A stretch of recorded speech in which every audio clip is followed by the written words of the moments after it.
At Thanksgiving, my sister discovered I had $12 million and my family demanded I give it to her, claiming she deserved it more. Hello everyone, before we begin today's video, I need your help. We've noticed that the channel is losing traction, and subscribing is one of the best ways you can help us.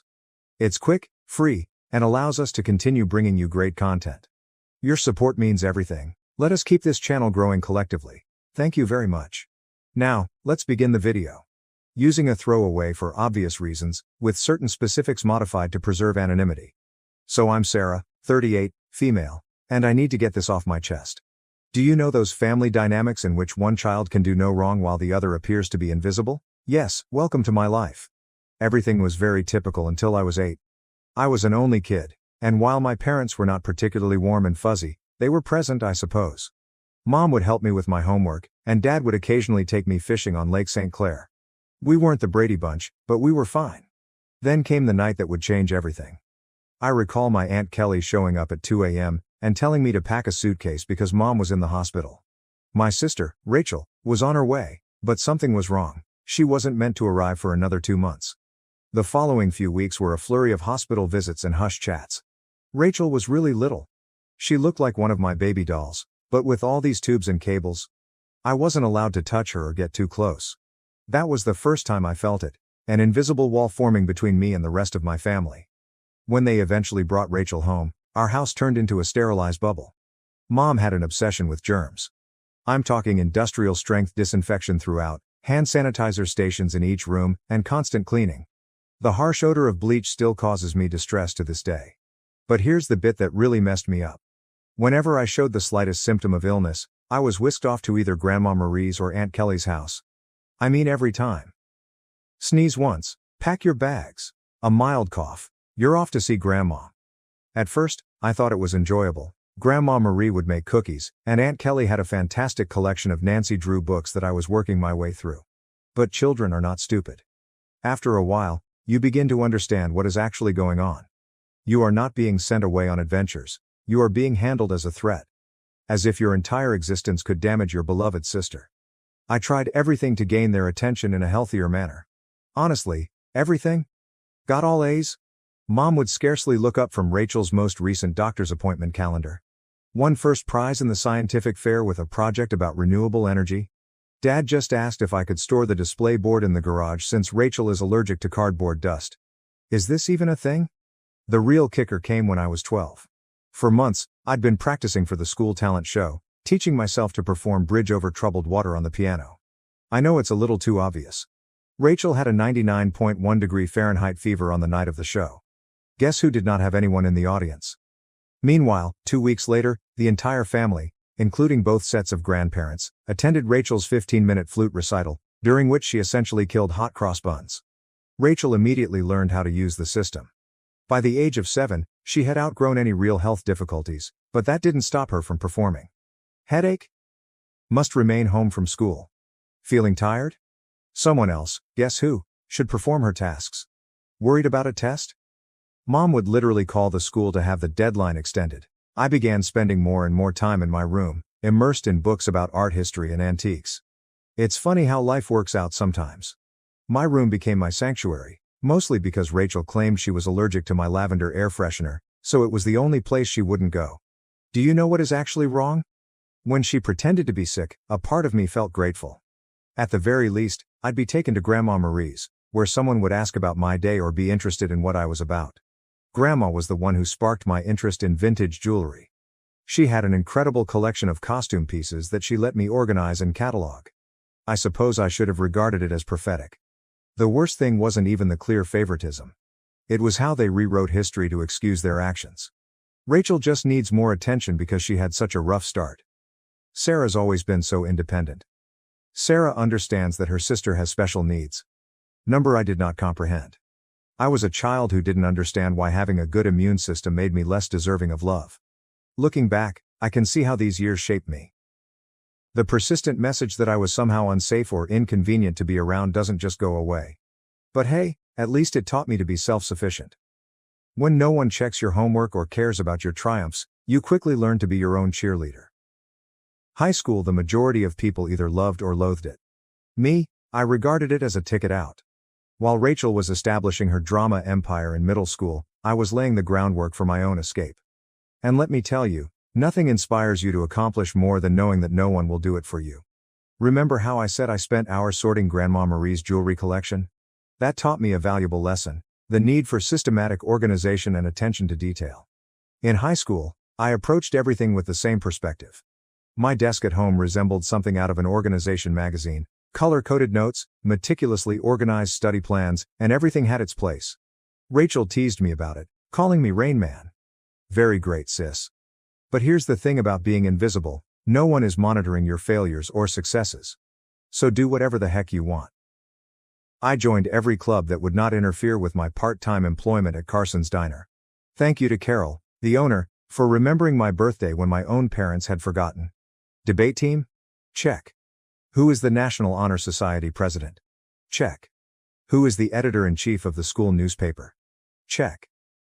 The debate team was when I truly found my voice.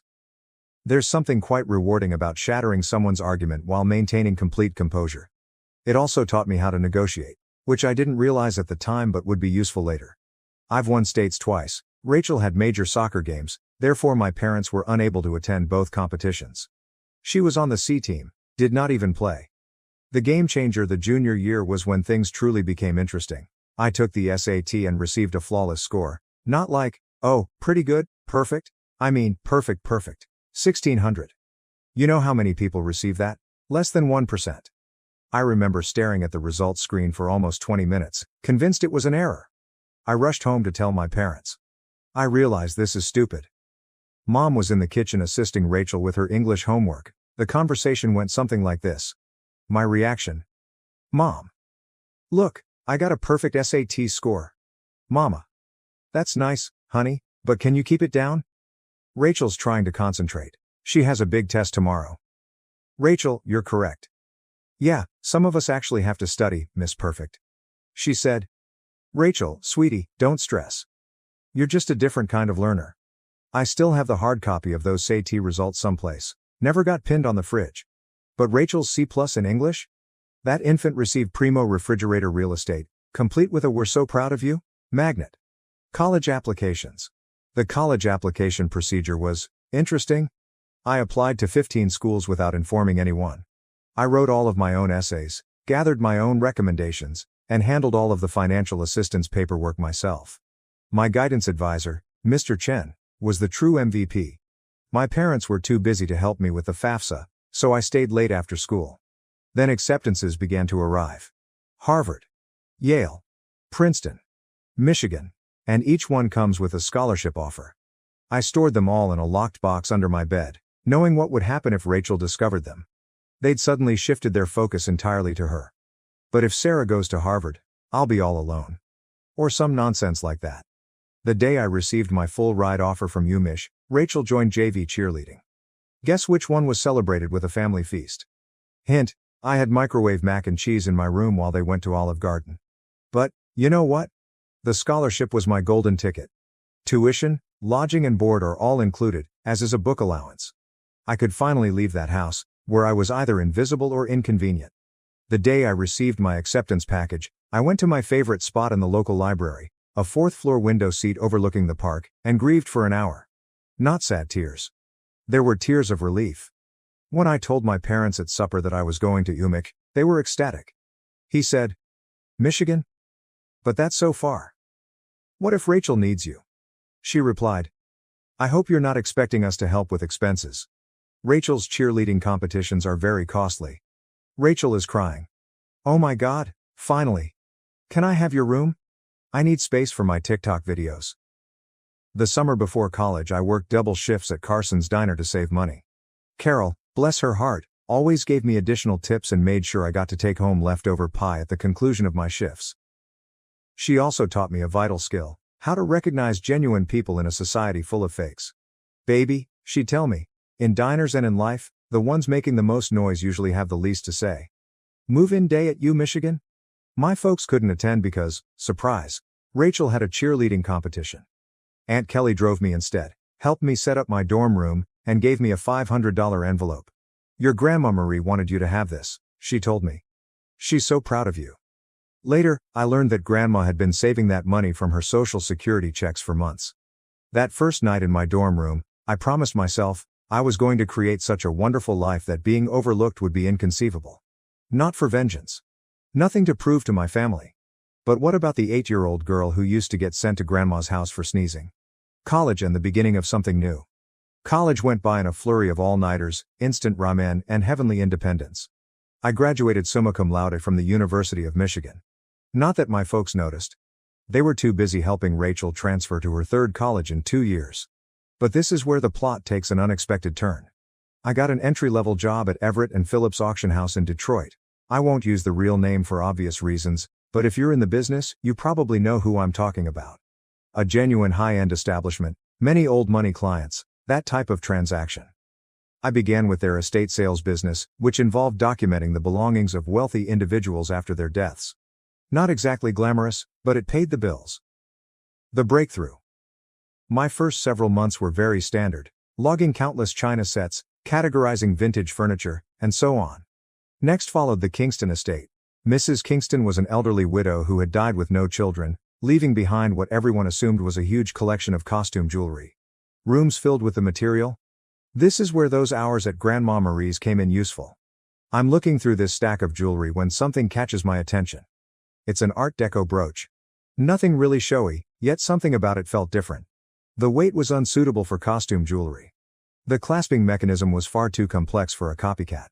I believe I spent my whole lunch break that day researching old jewelry markers and signatures. I ended up staying late at the office to use the company's membership to several antique jewelry databases. The more I looked, the more certain I got that this was not costume jewelry. It was the real stuff. Problem was, I was the new girl. Nobody would believe me if I claimed we had a potential treasure on our hands. So I did what the debate team taught me. I meticulously prepared my argument. I spent 2 weeks during lunch breaks and evenings learning everything I could about Art Deco jewelry authentication. I even used some of my pitiful excuse for savings to pay for an online gemology course. Finally mustered the guts to approach my boss, Mr. Harrison. I brought the entire presentation, which included comparative images, historical documentation, and the works. The conversation went something like this. My response: "Sir, I think we might have something significant in the Kingston collection." Harrison, scarcely looking up from his phone, says, "Sarah, we've already cataloged those as costume pieces." You are correct. I know, but look at these maker's marks. They match perfectly with Cartier's 1925 signatures. Harrison, finally paying attention. Where did you learn all of this? My reply was, I did some research. Long story short, the costume brooch sold for $47,000 at auction. It turns out that it was part of a limited collection created for some European set in the 1920s. But here's the real kicker. Harrison started to trust me after that. He began giving me other artifacts to authenticate. Suddenly, my pointless pastime of sorting antique jewels acquired real significance. I devoted myself to learning everything I could about vintage jewelry. I took every online course I could afford. I spent weekends at estate sales, researching items. Even began a small notepad to document various authentication procedures. My apartment looked like a jewelry scholar's fever dream, with walls covered with printouts of vintage hallmarks and certification guidelines. The auction house started getting results. I was discovering important items that others had overlooked, developing contacts with collectors, and knowing the market. My commission checks became larger. For the first time in my life, I was not simply surviving, I was also saving money. Family? Still remarkably uninterested. At Sunday dinners, which I still went to like a fool, the discourse went like this. Mom. Sarah's still at that antique shop, right? This is me. Auction house, and yes. Actually, I just authenticated a rare Tiffany piece. Rachel interrupts. Oh my God, speaking of jewelry. You guys have to see this charm bracelet I bought at the mall. But I didn't care anymore. For once in my life, I had discovered something wholly mine. Something I was actually excellent at. Something unrelated to being Rachel's sister or family disappointment. The Rothschild collection. Then came the Rothschild collection. This was about 2 years into my employment at the auction business. A massive estate. Old money family. There's a lot of buzz in the industry. I was part of the team that cataloged their jewelry collection. And that's when I noticed it. A fairly commonplace Art Nouveau piece that everyone else had missed. I spent 3 days investigating it. I barely slept. It turned out to be a piece from a famous French jeweler's private collection, which was supposed to have been lost during World War II. When it sold at auction for $238,000, Harrison summoned me to his office. I believed I was being promoted. Instead, he said something that completely changed the situation. "Sarah, you're wasting your talent here. You should be running your own authentication business." Initially, I shrugged it off. Me? Start a business? With what money? However, the notion took root. I began doing modest freelance authentication projects on the side. Word spread that I had a terrific site. Private collectors began contacting us directly. One night, I was sitting in my modest apartment, surrounded by jewelry manuals and authentication tools that I had gradually accumulated, when I had an epiphany. This is something I could actually do. I could create anything on my own. So I did what any reasonable person would do. I took out a large debt against my car. I emptied my savings account. I rented a small office space in a less desirable area of town. People believed I was insane. Perhaps I was. I transformed a storage room above a Chinese restaurant that was about the size of a college dorm room. The rent was low because it always smelled like Kung Pao chicken, and the Wi-Fi only functioned if you sat in the corner by the window. But it was mine. The struggle. The first few months were interesting, and by interesting, I mean scary. I'd awaken at 4 a.m. with cold sweats, calculating how many months till my savings ran out. Loan payments felt like a rope around my neck. My office furnishings comprised of, I purchased a card table from Goodwill. A chair I literally found on the curb. Don't worry, it was thoroughly cleaned. However, in the world of high-end jewelry, reputation and contacts are everything. And my experience at the auction house provided me with both. I started small by doing authentication work for local antique dealers. My fees were lower than the larger organizations, but my attention to detail was becoming known. Word spread. 6 months later, a watershed moment occurred. A dealer I had dealt with at the auction house inquired about a collection of Victorian-era brooches. The owner requested confirmation before selling. It turned out to be a massive collection, with pieces from 3 generations of families. I worked on it for 2 weeks straight, rarely sleeping and documenting everything. I discovered 2 extremely rare pieces that had been misinterpreted as later replicas. The owner was so delighted with my detailed analysis that she not only paid my fee, but also offered me a 10% commission when the piece sold. Was that a commission? $86,000. More money than I had earned in the preceding 2 years combined. Suddenly, my phone rang. A lot. Private collectors have heard about my knack for finding missed pieces. Estate lawyers seeking advice on inherited jewelry. Even my previous auction house began sending me authentication work. I'm quite sure Harrison was secretly helping spread the news. Thanks, boss. Scaling up. By year 2, I'd hired my first employee, Jenny, a fresh gemology graduate who reminded me much too much of myself at that age. She was extremely intelligent, yet she was neglected since she was quiet. She is now my head of authentication and is well worth her weight in gold. The firm expanded quicker than I could have predicted. Moved to a proper office downtown. Goodbye, Kung Pao chicken odor. Created a team of specialists. I've earned a reputation for finding misplaced items. You wouldn't believe how many important historical jewelry items get misinterpreted as costume jewelry in people's attics. Keeping it secret from my family. However, success came with its own set of obstacles. The bigger we became, the harder it became to keep it a secret from my family. They still thought I worked in an antique shop. Rachel would make these sarcastic remarks during family dinners. Rachel asks, "Sarah, I have some old jewelry I was going to donate to Goodwill. Maybe your little shop would want it?" Me, having just authenticated a $1.2 million Fabergé item that morning. "Sure, I'll look into it." Mom continues to introduce me to everyone as my other daughter. She works with old jewelry or something. Meanwhile, I was quoted in Forbes, luckily under my company name, and we had recently built our 3rd office. What's strange about it? Keeping the secret became almost enjoyable. Like this private joke with myself. I'd sit at Sunday dinner in my Target discount outfit, really Chanel, listening to Rachel speak about her entry-level marketing job, knowing I'd just closed a deal for more than her annual income. I even started playing tiny games with myself, such as wearing authentic Harry Winston pieces to family gatherings and seeing whether anyone noticed. They never did. Rachel once spent 20 minutes showing off her expensive $200 Michael Kors watch. I was wearing a vintage Patek Philippe that cost more than her automobile. Managing growth. However, the real challenge was managing growth. By year 5, we'd established offices in Detroit, Chicago, and New York. I spent more time on airplanes than in my own bed. We built a reputation for discretion. It turns out that many wealthy people want their jewels verified without the rest of the world knowing. The money was enormous. For example, we needed to hire a large team of financial advisors. Nonetheless, I maintained a relatively modest lifestyle. I purchased a nice, but not flashy house in a desirable neighborhood. I drove a high-end, but not obvious car. The only place I truly splurged? My home office. Advanced authentication equipment. The most effective security system money can buy. A custom-built vault to make Fort Knox envy. What's with the irony? They believed I was being frugal by aiding them. Mom would remark things like, "It's so sweet of Sarah to help out, she must be eating nothing but ramen to manage it." Meanwhile, I had just validated a collection, which earned me a commission greater than their mortgage. You know what's strange about success? The more you have, the more difficult it is to explain to others who have always perceived you as inferior. It's like explaining color to someone who has only seen black and white. They lack the necessary context. By this stage, my company was doing really well. We had the Midwest's high-end jewelry authentication industry cornered, and our reputation was solid gold, pun intended. But every Sunday, I'd travel to my parents' house for dinner, playing Sarah, the modest antique shop worker. The cognitive dissonance was becoming ludicrous.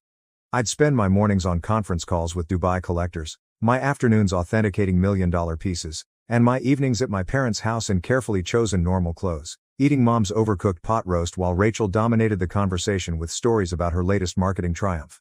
Usually something like bringing her boss's coffee without spilling it. A defining moment. One Sunday is very memorable in my mind. I had just completed a huge transaction, authenticating a missing Cartier piece that had been resting in someone's safe deposit box for 40 years. Was it just the commission? 7 figures. I drove directly from the meeting to my parents' place, still euphoric from the successful authentication. She said, "Sarah, honey, is everything okay? Your clothes are looking a bit worn." "Oh, trying to save money," I said, wearing a $3,000 cashmere sweater that I had purposefully chosen for its subtle appearance. Rachel responded, "Well, if you'd gotten a real job instead of playing with old jewelry." Your dad. Rachel, be nice, not everyone can be as successful as you. I almost choked on my pot roast, trying not to laugh. The anonymous transfers monthly payments to my parents began about this time. Aunt Kelly informed me that they were struggling to pay Rachel's educational loans and medical bills. Mom casually stated that they might have to sell the house. I couldn't let that happen. Despite everything, it was still the home I grew up in. So I initiated an anonymous monthly transfer of $5,000 to their account. When asked, I said I was giving $1,000 by living on rice and beans. They imagined the rest came from Aunt Kelly or another family. Rachel, of course, claimed responsibility for inspiring family members to help. Watching Rachel spend my money. The money was helpful, but it also had unexpected consequences. My parents began treating me with a strange combination of sorrow and patronizing pride. As if I were some kind of noble poverty case, sacrificing everything to support the family. Meanwhile, Rachel's spending became more extravagant. She'd arrive for dinner with new expensive bags, claiming they were outlet finds. They weren't. I can recognize a genuine Gucci at 20 paces. She began taking extravagant vacations and bragging on Instagram about her fortunate life. I'm very convinced she used my support money for shopping sprees. However, I remained silent. The irony was simply wonderful. The MBA drama. Then came the college fund drama. Rachel revealed that she wants to return to school for her MBA. Another private university, of course. Only the best for the golden child. Mom contacted me in tears, explaining how they couldn't afford it. I say, maybe Rachel could look at state schools?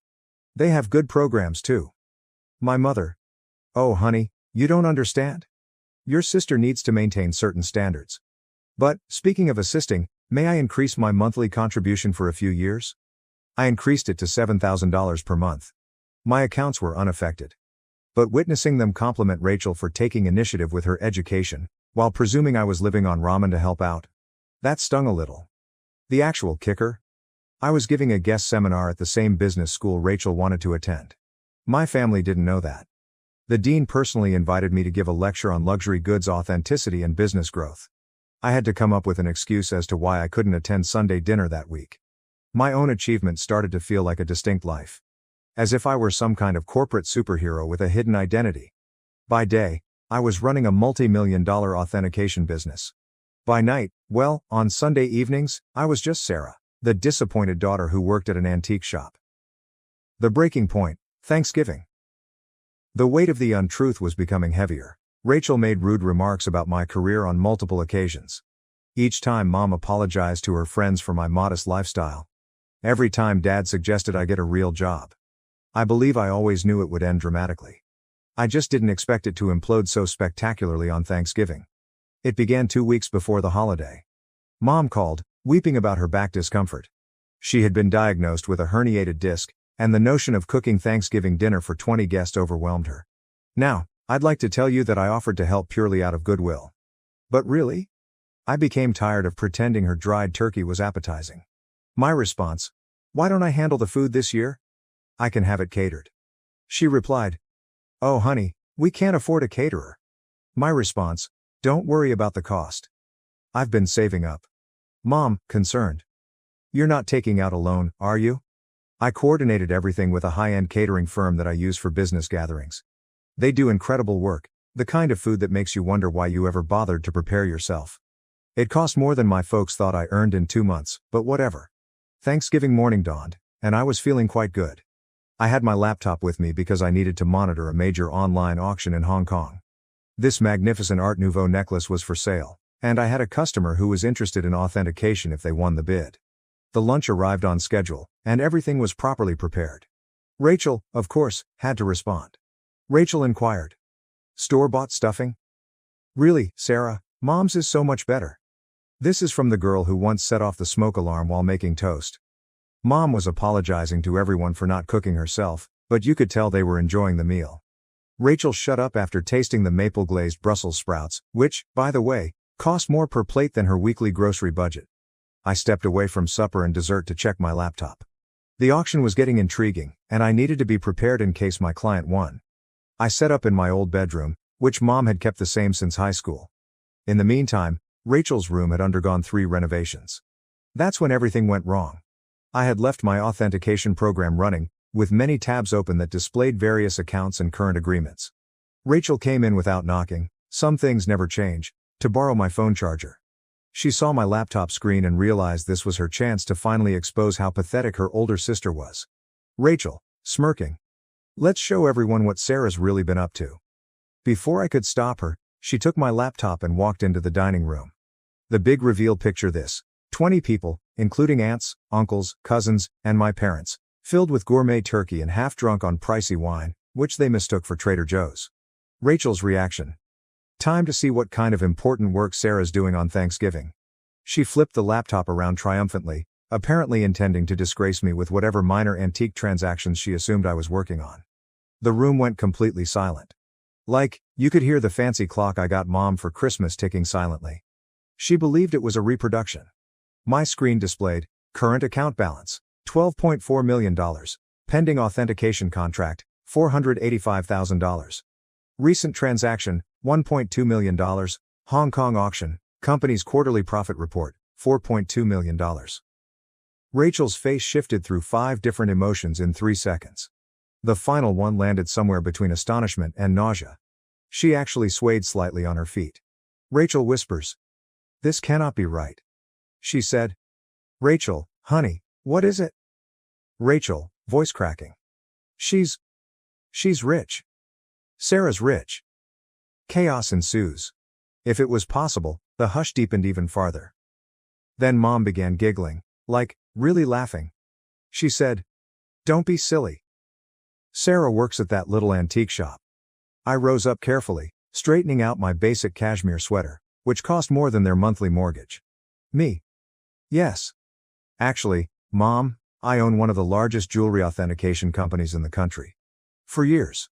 Those antique shop comments? I authenticate pieces worth millions. That little business you never asked about? It has offices in 3 cities.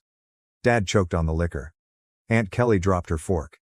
Uncle Mike began coughing terribly. Then Mom's laughing transformed into something else. Her face turned red, then purple. She stood up so quickly that her chair tumbled over. Mom screams: you have millions, and you let us struggle? My response: struggle? I send you $7,000 every month. She replied: while sitting on millions? Your sister has student loans. So there it was. Instead, Congratulations. Not. Wow, we're so proud. Just outraged that I hadn't given them more money. Rachel began to cry. Surprising, I know. Sobbing about how she deserved to know, and how I had betrayed the family. Dad joined in. My dad. How could you be so selfish? We're your parents. We raised you.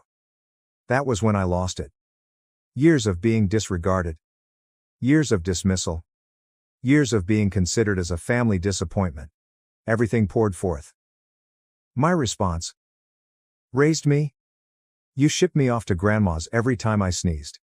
You missed every achievement, every award, every milestone, because Rachel might feel left out. You never saved a penny for my college but took out loans for her private school. And now, you're mad that I built something for myself. The following 5 minutes were chaotic. Mom screamed about family obligations. Dad is yelling about ungrateful children. Rachel alternated between sobbing and demanding to know just how much money I had. Meanwhile, the fancy catering team attempted to serve dessert while seeming exceedingly uncomfortable. I grabbed my laptop, took my Hermes bag, which Mom had previously commended as a nice replica, and walked out. Behind me, I could hear Mom discussing how to spend my money, something about Rachel's MBA and a new car. As I went home in my sensible automobile, a limited edition BMW, my phone started filling up with texts. The family group chat burst. Rachel began posting on Facebook about hidden family wealth and selfish siblings. The aftermath. The days after Thanksgiving were like watching a cyclone hit in slow motion. Except that the hurricane represented my family and the debris symbolized my sanity. Let's start with SMS messaging. Within 1 hour of leaving supper, my phone had 47 missed calls. More than 200 messages. Mom followed this intriguing progression. 7:42 p.m. How dare you walk out on family? 8:15 p.m. We need to talk about this like adults. 9:03 p.m. Your sister deserves a share of your success. 10:30 p.m. I've already called a realtor about houses in better neighborhoods. 11:45 p.m. Why aren't you answering? This is your mother. Meanwhile, Rachel had become a full-fledged social media fighter. Rachel, on the other hand, had fully embraced social networking. She wrote an enormous rant on Facebook about how her millionaire sister had been hoarding wealth while watching her beloved family struggle. The comments section was insane. Distant cousins and former high school classmates, whom I hadn't spoken to in years, suddenly formed strong ideas about my moral character. But this is the bit that really grabbed me. Rachel actually posted, all those years of me trying to help Sarah's career, giving her advice about moving up from that little antique shop, and she was secretly wealthy. The betrayal hurt so much I nearly threw my phone across the room. What was the only career advice she ever gave me? I suggest I try selling jewelry on Etsy. If you're unfamiliar with the term, flying monkeys occur when toxic family members send others to guilt trip you. Aunt Susan, whom I saw maybe once every 3 years, called to inform me that family is everything. Uncle Bob, who I'm pretty sure still believes I'm 12, emailed me a lengthy lecture on the importance of sharing wealth. Even my third cousin's wife's sister, how did she acquire my number, felt compelled to express her thoughts on family obligation. But the real fun began when they arrived at my workplace. I arrived in on Monday morning to find Mom, Dad, and Rachel sitting in our reception area. They informed Jenny, my receptionist, that they had an appointment for authenticating services. Rachel clutched her Michael Kors bag as if it was genuinely worth something.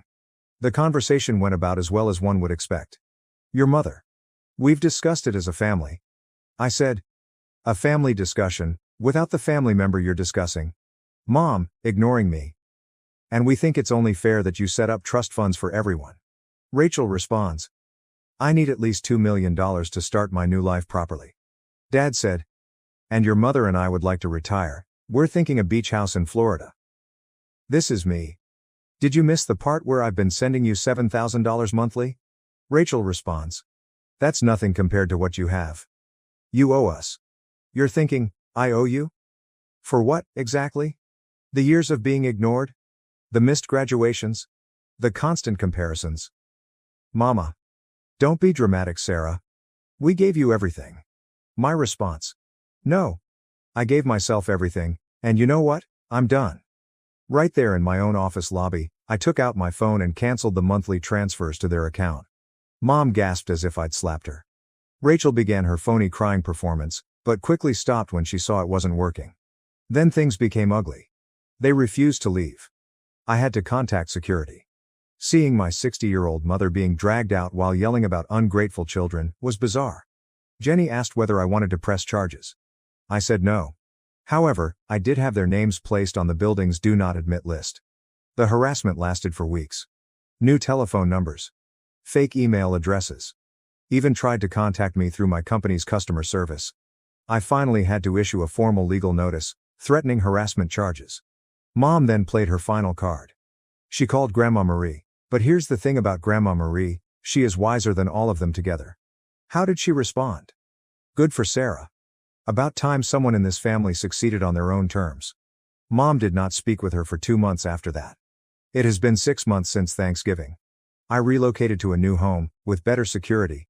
I changed all of my numbers. What about the company? We are doing better than ever. It turns out that my family problems attracted several high-profile clients who respected my caution in the circumstance. Rachel continues to write passive-aggressive updates about toxic wealth and family betrayal. According to what I've heard, she is beginning her own jewelry authentication firm. Good luck on that. Mom and Dad finally stopped trying to contact me when my lawyer wrote them an official letter outlining how the harassment charges would affect their lives. They're now informing everyone that they never wanted my money anyway, and that they're praying for my salvation. What's the best part? For the first time in my life, I feel liberated. No more Sunday dinners full of sly insults. No more downplaying my accomplishments to spare their feelings. No longer financing for the Rachel show. My therapist believes I am finally establishing healthy limits. I say, I am finally living authentically. So, that is my story. Reddit? Thanks for allowing me to share it. Special thanks to the catering firm, who sent me a Christmas letter stating that the Thanksgiving meal was the highlight of their year.